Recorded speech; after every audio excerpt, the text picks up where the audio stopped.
Rod, what do you think are the real benefits of establishing a soil carbon project with LawrieCo?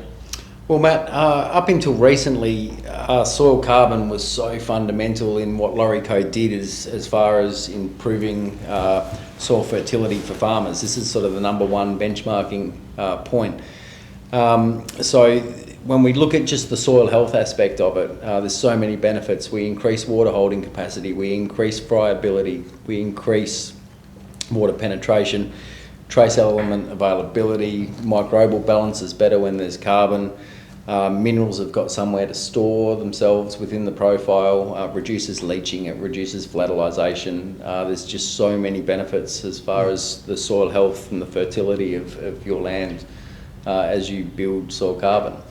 And then we sort of are starting to understand all the other benefits Yeah, I was looking at some the other day, Rod, and you'd be aware we did quite a bit of work was done with a couple of the major banks and CSIRO years ago up around the Wagga area, just in terms of the impact of soil carbon on increasing gross value of production, and there was a huge correlation between the two.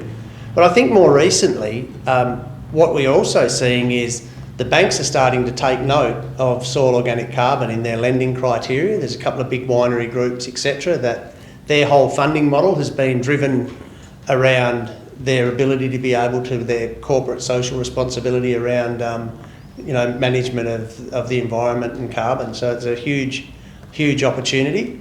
So we actually see in the future that lending value ratios will be linked to soil organic carbon levels.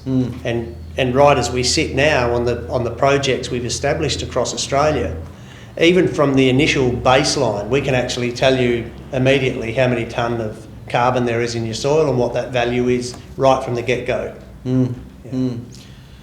So there's some capital value increases as well, I believe, as the carbon level increases in the soil. Yeah, that's right. Yeah, and people are starting to assess that when they're looking to acquire land as well, starting to say, well, what's the health of the soil and what's the production likelihood on this land based on soil carbon levels, and what does that look like in terms of what they can get from a production side.